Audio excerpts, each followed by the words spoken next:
tenemos que contar. Los goles y victorias queremos recordar. Desde el barrio hasta el gran estadio central. Bueno, Pablito, en esta ocasión cruzamos el charco una vez más, nos vamos al querido país Uruguay para hablar con alguien que es más que palabra autorizada, tanto en su país como en Independiente de Avellaneda. Se encuentra con nosotros el señor Carlos Goyen. ¿Cómo andas, Carlos? Buenas tardes. Buenas tardes, un gusto estar con ustedes. Bueno, Carlos, muchas Bueno, gracias por estar en este nuevo episodio de Fútbol y su historia. No, al contrario, es un placer para mí que me hayan convocado. bueno, por otro lado, Carlos, ¿nos podés comentar tus inicios en el fútbol? Bueno, yo tuve una formación deportiva, o sea, mi infancia, mi adolescencia, mi juventud fue vinculada a otro deporte completamente diferente que fue el básquetbol, ¿no? Pero igualmente, cuando yo jugaba en el equipo de barrio, en el baby fútbol, en los cebollitas en Montevideo, jugaba al arco. Pero me gustaba muchísimo más el básquetbol, me gustaba muchísimo más. En realidad yo no hice divisiones inferiores. Las condiciones las traje por, no sé, por algún gen desconocido, porque mi papá era un gaucho del medio del campo, mi mamá lo mismo. Pero bueno, eh, en el equipo del barrio jugaba de arquero y se dieron las condiciones para que algunos vecinos amigos que sabían ver el fútbol me incitaran, ¿no? Me vieran atajar y me decían que yo podría estar, tendría que atajar en algún equipo de fútbol profesional por cómo me desenvolvía ahí en el arco del equipo de nuestro barrio, ¿no? Y bueno, y crecí de esa manera y el básquetbol fue un complemento ideal para después mi carrera deportiva, ¿no? ¿Cómo llegaste ahí a Futbolística. River? ¿Cómo llegaste a River ahí en Montevideo? Bueno, fue una circunstancia un poco especial porque yo tenía en Carmelo, viste, tenía una chica que era mi novia, viste, con la cual tengo mucho afecto, mucho cariño y un gran recuerdo y un gran respeto, Cristina Bianchi, y yo iba a visitar a Cristina todos los fines de semana. Y un fin de semana nos encontramos con la sorpresa que el arquero del Club Artigas, el club donde nosotros parábamos, en el club donde nosotros estábamos, sufrió un accidente, salió en moto y no volvió. Se accidentó y se mató. Bueno, se suspendió el fútbol ese fin de semana. Lógicamente lamentaron todos muchísimo su muerte. Yo no lo conocía en persona. Este, un un chico Rodríguez de apellido. Y bueno, cuando llegué al fin de semana siguiente, al viernes, estaban con problemas porque no había confianza en el arquero que lo iba a suplantar y no sé, en una charla informal del viernes, tomando algo así en el boliche, a mí se me ocurrió decirle, mirá, yo atajo. No, que vas a atajar vos si vos jugás al básquet. Bueno, yo atajo. Dice, bueno, vamos a probarte mañana en reserva. Y entré a jugar en la reserva 15 minutos y me sacaron. Yo dije, che, tan mal me vieron que que el otro no, era que me habían visto muy bien en esos 15 minutos. Y al domingo jugué en la primera.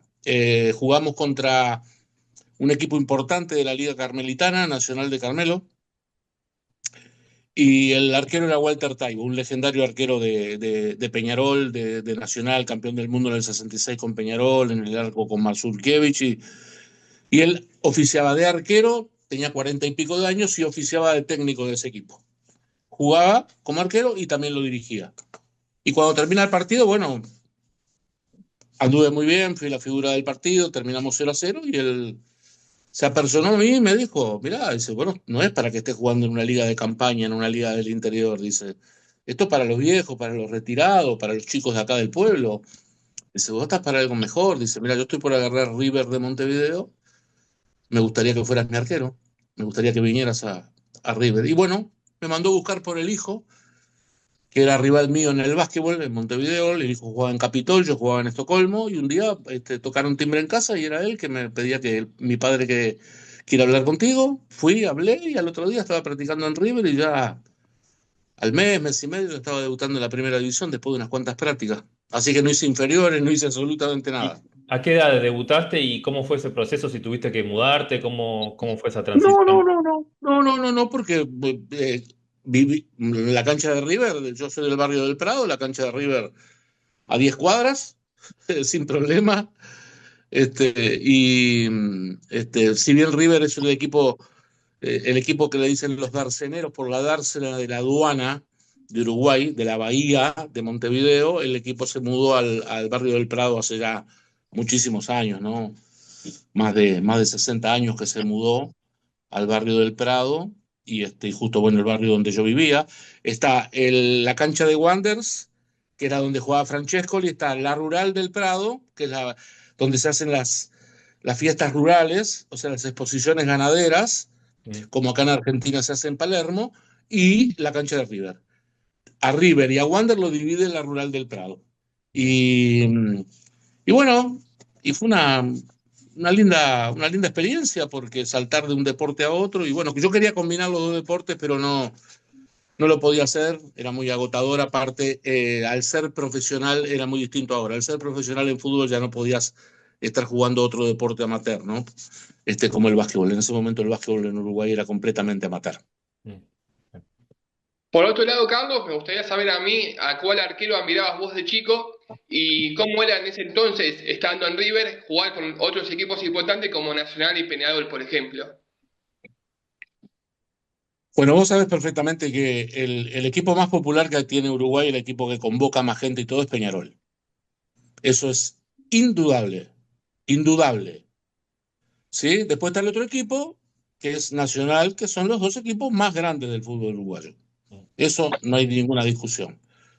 Este, Enfrentarlos, después de haberlos visto, este, propio de la edad, propio de la falta de respeto, digamos, entre comillas, era como jugar un partido más. Lo que sí admiré muchísimo a Mazurkiewicz, lo admiré muchísimo, arquero de Peñarol. Lo admiré, no le copié cosas, pero sé que hice cosas muy parecidas a él de tanto mirarlo.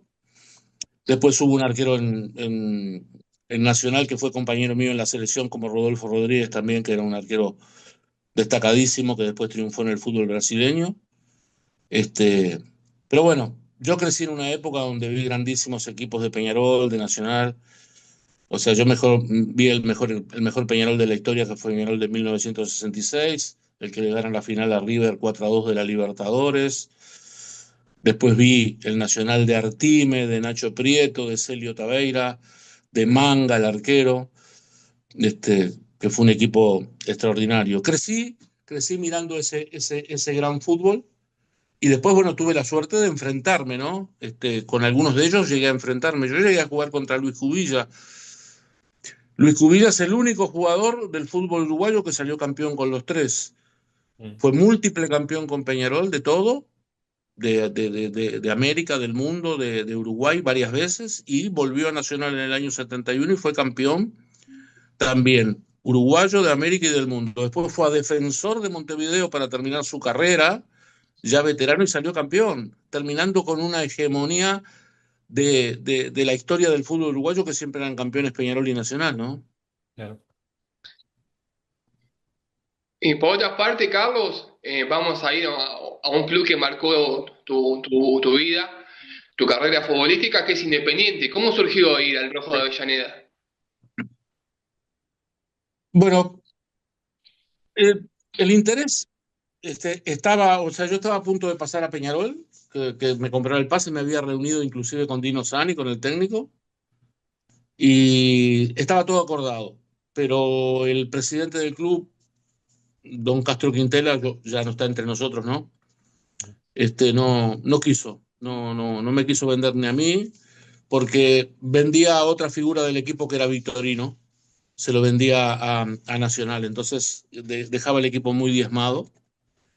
Entonces, bueno, se cayó el pase a Peñarol. Para mí fue una frustración porque era una buena vidriera, era un momento muy especial, el fútbol uruguayo que estaba muy bien, inclusive había arreglado todo, se retiraba Mazurkiewicz y Dino Sani me había convocado, habíamos estado hablando, charlando, todo. Y bueno, y apareció después nos vamos con la selección uruguaya a jugar a Europa y en Europa juego un partido contra Luxemburgo.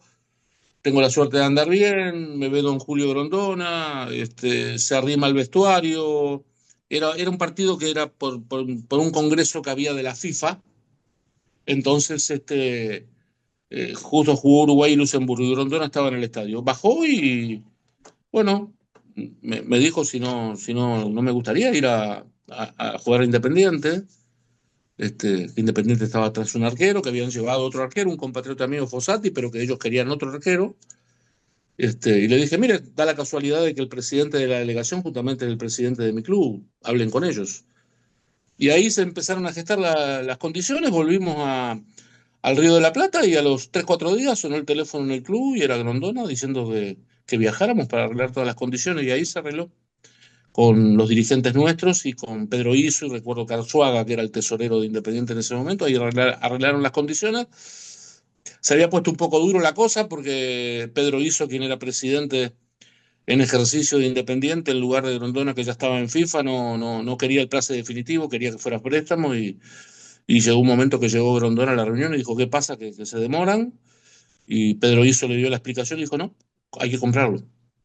Y dio la orden de la compra y bueno, se hizo la compra y ahí, bueno, pasé a ser durante 5 años el arquero de Independiente, ¿no? ¿Y ahí Uno de los mejores. notaste algún cambio entre el fútbol uruguayo y el fútbol argentino en ese momento? Abismal. En cuanto No al, sorprende. en cuanto al Claro, entrenamiento, en cuanto a la liga. a todo. En cuanto a todo. O sea, yo me tenía que llevar la ropa para el entrenamiento en Montevideo. ¿Entendés? Si llegar a un lugar donde te dan hasta la toalla, Claro. las hojotas y el jabón, ya ahí marca una diferencia de vestuario. O sea, aparte vos estás mirando a la gente que vos admirabas por televisión todos los domingos cuando pasaban fútbol argentino en Uruguay. ¿Se entiende? Entonces no estaba sorprendido en ver el fútbol. Estaba sorprendido en las otras cosas, en las cosas colaterales al partido de fútbol, ¿no? Los entrenamientos. Me sorprendió mucho que el entrenamiento de Independiente en los primeros tiempos lo hiciéramos en la ciudad universitaria, ¿no? Mirá. Me sorprendió mucho que tuviéramos que ir a ese lugar, ¿no? Era un lugar que me resultara agradable para entrenamiento, por la cantidad de gente, por el ruido de los aviones, al lado del aeroparque, todo. No me resultó bueno, hasta que después, bueno, cambiamos por Regatas de Avellaneda, ya más cercano. Y lógicamente las prácticas de fútbol las hacíamos en el estadio, en la doble visera, y después ya Independiente, en el último año que yo estuve en Independiente, ya en el 85 ya practicábamos en Domínico. Y por otra parte, Carlos, ¿cómo era atajar en el viejo estadio del Rojo, la doble visera? Bueno, había dos condicionamientos diferentes, ¿no? Una cosa era jugar por los partidos locales, otra cosa era jugar partidos internacionales y por Copa, ¿no? El público de Independiente era muy especial, sobre todo en Copa Libertadores, no existía la Copa Sudamericana, no estaba la Supercopa tampoco, era solamente Copa Libertadores, sí, era muy, muy especial. Eh, o sea, el hincha independiente sigue siendo de paladar negro, como se dice, de buen gusto de fútbol, y se encontró con un equipo maravilloso, con jugadores extraordinarios, ¿no? Yo siempre digo que hay una similitud tan grande en Independiente, en algunos jugadores de Independiente con algunos jugadores del gran Barça de Messi con Busquets, Iniesta y Xavi. Hay una similitud muy grande. Yo lo veo jugar a Sergio Busquets, inclusive ahora en Inter Miami. Yo veo el reflejo de Marangoni, ¿no? Así que bueno, este, sinceramente vimos un equipo maravilloso y lógicamente el estadio era una evolución, ¿sí? El estadio ardía, como se dice, en el partido de Copa Libertadores. Era un poco más tranquilo en los partidos locales. Igualmente en el fútbol local, la diferencia ahora hay hinchas visitantes, que ahora algunos partidos se están volviendo en Argentina, pero me imagino que también la hinchada independiente es muy seguidora cuando jugaban afuera de Avellaneda. Sí. Había con las hinchadas visitantes cómo se jugaba. Sí, Independiente tiene muchos hinchas. Independiente es un equipo que debe tener fácilmente 5 millones de hinchas en el país. Sí, no estoy discutiendo quién es el tercer grande con Racing ni con San Lorenzo ni nada. Simplemente digo lo que pienso del club donde yo jugué, de Independiente. Y tiene mucho, en el interior tiene muchísima gente independiente, porque justamente la gente se entusiasmó mucho porque a nivel internacional era el equipo que realmente defendía el prestigio del fútbol argentino, ¿no? Carlos, ¿en qué momento pensaste o pensaron con el equipo que estaban para grandes cosas? ¿Después de haber salido campeón en torneo nacional o antes? Nosotros, si vos me apurás un poquito, yo creo que el equipo que sale campeón metropolitano en el 83 no era tan bueno como el equipo que perdimos con Estudiantes por un punto y por un gol. El Nacional y el Metropolitano 82. El equipo del 82 era extraordinario. Pero bueno, no se dieron las cosas. Lamentablemente a una gran persona, un gran técnico como Nito Vega, no se le dieron las cosas. Y volvió el Pato Pastoriza a su Independiente, trajo una gran motivación, hizo un par de retoques en el equipo y bueno, este, ese equipo del 83 ya se veía en la conformación. Aparte el cuerpo técnico era muy, pero muy bueno, ¿no? Muy, muy bueno. La preparación física de Kenny era excelente, el trabajo técnico, táctico y las indicaciones sobre todo, más que trabajo, las indicaciones que te daba Ramón Adorno, que era el ayudante del Pato junto con Cirriciones, eran extraordinarias.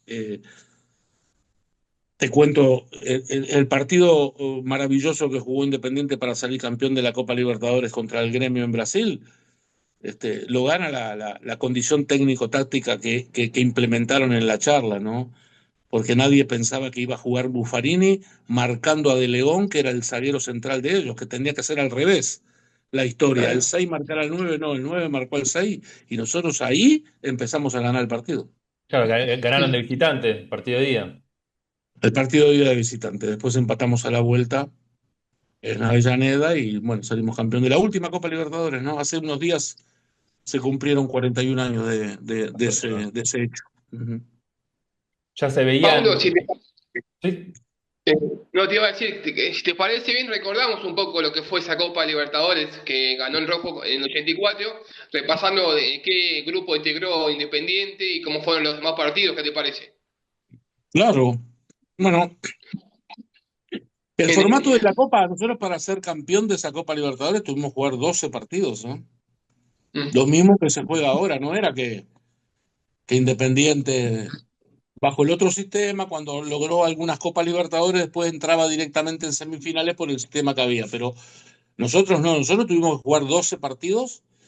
Se jugó primero una fase preliminar que eran de 4 equipos, donde estaban Olimpia de Paraguay, Sportivo Luqueño, donde debutaba Gilabert con 17 años, estaba Estudiantes de La Plata e Independiente. Clasificaba solamente uno, clasificamos nosotros. Después vamos a jugar un triangular con Nacional de Montevideo y la Católica, también por supuesto que clasificaba uno. Y ahí nosotros clasificamos a la final con el Gremio que venía a ser el campeón. Pero en lo personal, tengo la satisfacción de que, por ejemplo, en los dos últimos partidos, o sea, los partidos finales, los decisivos con Gremio, no me marcaron ningún gol, ¿no? Pero no estuve muy conforme con mi primera etapa en la Copa. No andaba del todo bien como hubiese querido. No estaba pasando un buen momento deportivo, esos bajones futbolísticos que uno tiene, pero bueno, los resultados iban dando y lógicamente el técnico me mantenía y le pude responder muy bien en las dos finales, ¿no? Pablito.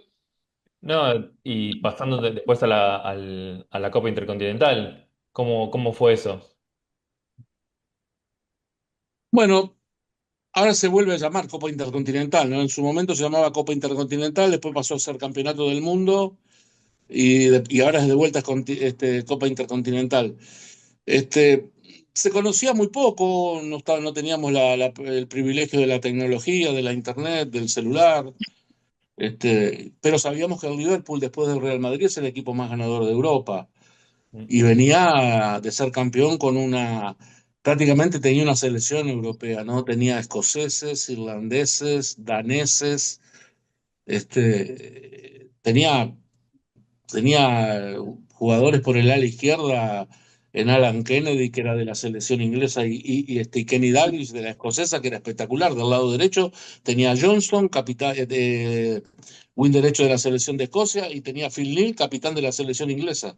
Después tenía a Gillespie, tenía a Bruce Grover, que era el arquero de Sudáfrica, un arquerazo que tenía. Tenía a Ian Rush, que era el goleador galés, que hasta hace poco es el goleador histórico si no lo sigue siendo, el goleador histórico del Liverpool. Era un equipo bárbaro, le había ganado la final a la Roma, y bueno, sabíamos muy poco. Pero bueno, los trajimos a nuestro ritmo, a nuestro fútbol. No jugamos bien ese partido, no jugamos bien, pero lo ganamos, tiraron muchos centros, yo descolgué muchos centros, la defensa estuvo muy sólida, jugó muy bien en la mitad del campo, y logramos sacar el resultado. Fue muy lindo. Ser campeón del mundo creo que debe ser muy lindo para cualquiera, ¿no? Que juega cualquier deporte, y es lo máximo que uno puede lograr. Y bueno, lo logramos con ese gran equipo. Se lo merecía. Ese equipo se merecía ser el mejor de la historia. Si te parece, Carlos, repasamos ese 11 que vos obviamente integraste, fue obviamente con Carlos Goye en el arco, línea de cuatro conformada por Clausen, Villaverde, Trocero y Enrique. En la mitad de la cancha estuvieron en ese partido Giusti, Marangoni, Borruchaga y alguien que dicen que jugaba bien, o eso se dice, Bocchini, Percudani y Barberón. El técnico era el gran recordado Pastoriza. El gol lo hizo Percu. Qué goleador que era Percudani, ¿no?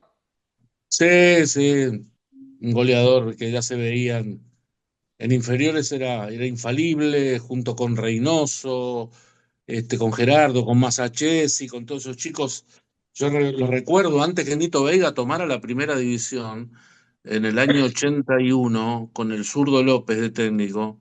Venían a entrenamiento que nosotros hacíamos en Ezeiza, en Setia, en un lugar donde íbamos a entrenar, y Nito Veiga los traía a los tres para que se fueran acomodando al primer equipo, y ya se veía, ¿no? Y fue una decisión brava de tomar de Pastoriza, ¿no? La inclusión de Percudani y de todos estos chicos, porque no te olvides de que, por ejemplo, desplazó a Mario Killer, que era un marcador de punta izquierda extraordinario, para poner a Enrique. Desplazó al Puma Morete, viste que era un goleador infalible, para poner a Percudani y a Buffarini. Hizo cuatro o cinco cambios, que le salieron, la verdad, le salieron muy bien. Entonces, juntó experiencia con juventud, y aparte tuvo un comodín extraordinario, muy inteligente de la gente de Independiente, en comprar a Arsenal de Sarandía Burruchaga, que bueno, creo que el apellido, decir Burruchaga ya es decir un hombre llamado al éxito, a conquistar los goles más importantes del fútbol. A nosotros nos dio el título de la Libertadores con su gol, y Argentina el título del 86 de campeón del mundo, ¿no? Entonces era un comodín ideal dentro de un gran equipo, muy bien balanceado, donde tenía a Justi, que era un gran recuperador de balón, muy inteligente para jugar, Marangoni, que era un pulpo y después jugaba la pelota barro, y bueno, y este muchacho poco conocido como Bocchini, que tuvo un cuarto de hora más o menos bueno. Claro, Sí, ¿cómo fueron? recordamos que era una época donde los equipos se conservaban mucho más. Ahora es muy difícil sostener, como vos estás nombrando equipos históricos que se sostuvieron en el tiempo, por más que hubo un par de variaciones. Ahora es bastante difícil por el fútbol actual. ¿Cómo lo ves eso? Mira, la década del 80, el primer quinquenio del 80 estuvo dominado por Independiente, por Estudiantes, Argentino Junior, Ferro, pero se destacó más Independiente por los títulos internacionales, ¿no? Este, pero la década del 80 fue una década maravillosa del fútbol argentino. Si vos vas a la historia del fútbol argentino, los nombres de cada equipo, vos te enfrentabas con Boca y lo tenías enfrente a Brindisi, a Maradona, a Benítez, a Perotti, a Loco Gatti o a la Pantera Rodríguez, a Mouso. Bueno, te ibas para el lado de River y lo tenías a Filiola, Pasarela, a JJ López, Alonso, Ramón Díaz, Kempe, el Nero Ortiz, la pucha. Los equipos de Rosario eran fabulosos, los equipos de, de, de, este, de La Plata, lo mismo. Terribles equipos, ¿no? Te enfrentabas a Estudiantes con Sabela, Troviani, el Bocha Ponce, del Ménico, Juan Carlos, que fue un arquero extraordinario. ¿Viste? Fue increíble la década del 80, la calidad de jugadores de todos los equipos del fútbol argentino. Para mí fue una década muy difícil de igualar, que haya tanta calidad de jugadores en todos los equipos. Carlos, haciendo hincapié en Estudiantes, los que hacemos el fútbol de su historia somos platenses y en mi caso me gustaría saber cómo era enfrentar a ese equipo de Estudiantes de Bilardo o de Manera, que vos, como vos mismo dijiste, que tenía 3-10, algo muy poco ilógico que hoy se puede ver.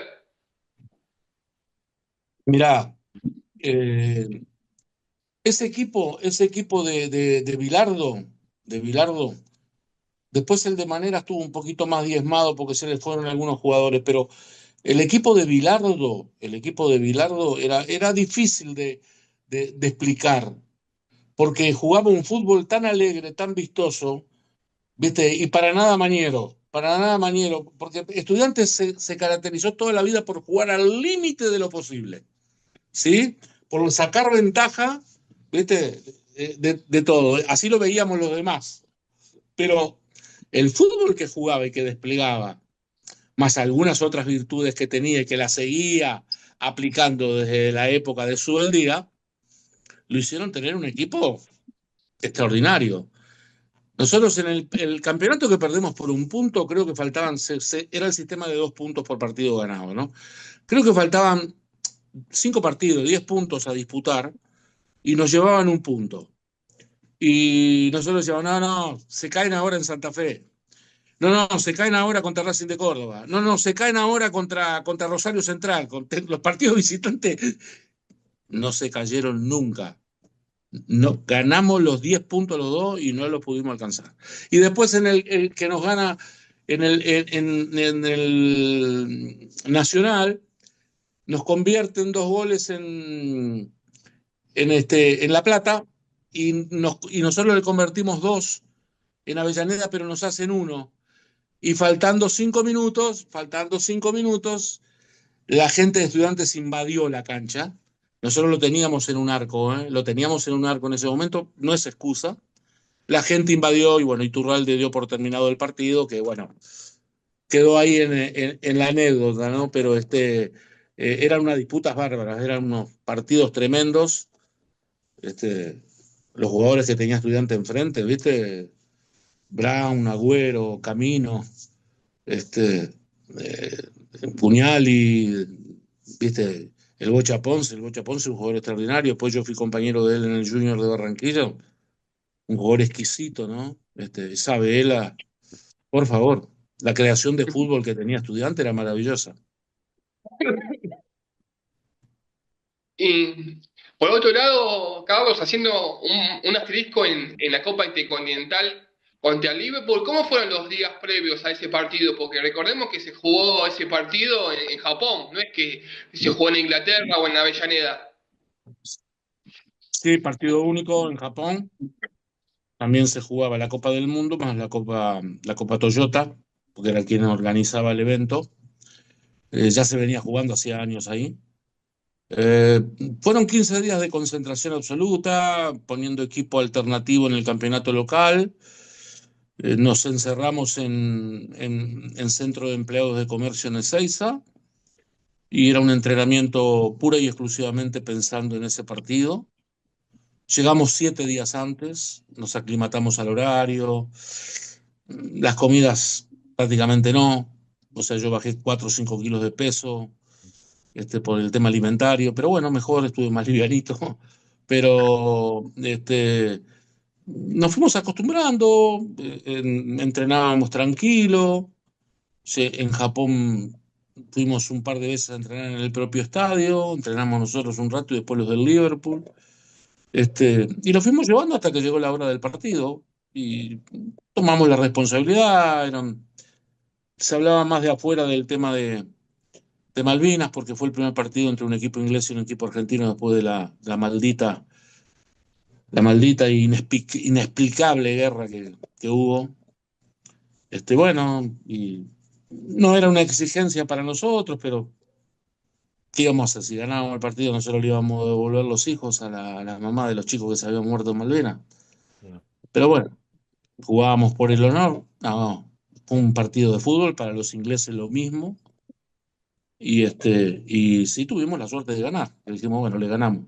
Le ganamos, por lo menos en un alma tan dolorida, tan sentida como la de una madre, un padre que perdió un hijo, por lo menos le dijeron, bueno, ganaron, vaya el recuerdo al cielo, ¿no? De ese partido. Pero en ningún momento se tocó de parte de los ingleses, se comportaron como unos caballeros dentro del campo de juego, no hubo un solo roce, no hubo una patada, no hubo un tumulto, no hubo absolutamente nada.